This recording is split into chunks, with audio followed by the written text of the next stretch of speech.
ভাৰতলৈ অহা অসমলৈ অহা সকলো ব্ৰিটিছ লোক বা আমেৰিকান লোক বেয়া নাছিল, ভাল মানুহো আহিছিল তাৰ মাজত। অসমলৈ অহা তেনেকুৱা কেইজনমান ভাল মানুহ আছিল Nathan Brown, Miles Bronson, sir Edward Gait আৰু হেনৰি কটন। কিন্তু তেওঁলোক কিয় ভাল আছিল? আমেৰিকাৰ নিউয়ৰ্কত জন্ম লাভ কৰা মাইলছ ব্ৰনছনে মিছনাৰীৰ সদস্য হৈ জেকব টমাছ নামৰ এজন বন্ধুৰ লগত অসমলৈ আহে, অৰ্থাৎ শদিয়া পায়হি। মূলতঃ তেওঁলোকে খ্ৰীষ্ট ধৰ্ম প্ৰচাৰৰ বাবে আহিছিল। বন্ধুজনৰ কিন্তু মাজ ৰাস্তাতে মৃত্যু হয়।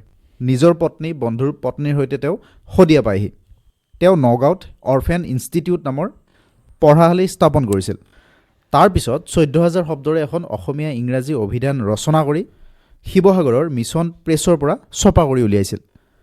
ইফালে আমেৰিকাত জন্মগ্ৰহণ কৰা নাথান ব্ৰাউনে বেপ্টিষ্ট মিছনাৰী হিচাপে 1833 চনত ব্ৰহ্মদেশত আহি উপস্থিত হৈছিল।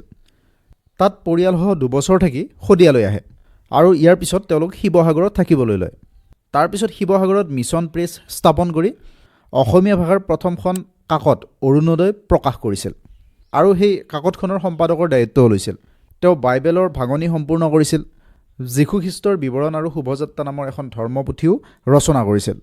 ইফালে তেওঁ অসমীয়া ভাষাৰ ব্যাকৰণ এখনো লিখি প্ৰকাশ কৰিছিল। তেওঁ অসমীয়া ভাষাত বহুকেইখন গ্ৰন্থ ৰচনা কৰিছিল। অসমৰ কথা চিন্তা কৰা আন এজন ব্যক্তি আছিল হেনৰি কটন।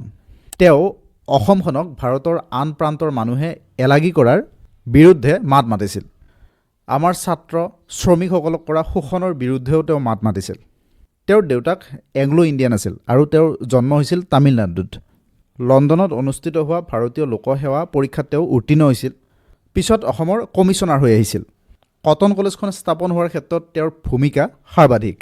অসমবাসীৰ হৈ মাত মতাৰ বাবে এইজন লোক ইংৰাজ চৰকাৰৰ ৰোষত পৰিছিল। ইফালে অসম বুৰঞ্জীক নিখুঁতকৈ লিখি অসমীয়া বুৰঞ্জী সাহিত্য চহকী কৰা আন এজন ইংৰাজ ব্যক্তি হ'ল ছাৰ এডৱাৰ্ড গেট। তেওঁৰ জন্ম হৈছিল ইংলেণ্ডত। তেওঁ লণ্ডন ইউনিভাৰ্চিটিৰ পৰা পঢ়া শুনা কৰি ভাৰতীয় চিভিল ছাৰ্ভিচ পৰীক্ষাত তেওঁ উত্তীৰ্ণ হৈছিল। পিছত নগাঁৱত সহকাৰী আয়ুক্ত হিচাপে তেওঁ যোগ দিছিল। তাৰপিছত তেওঁ অসম বুৰঞ্জী চৰ্চাত মন দিয়ে আৰু অসম বুৰঞ্জীৰ তথ্য উদ্ধাৰৰ বাবে তেওঁ বিভিন্ন কাম হাতত লয়।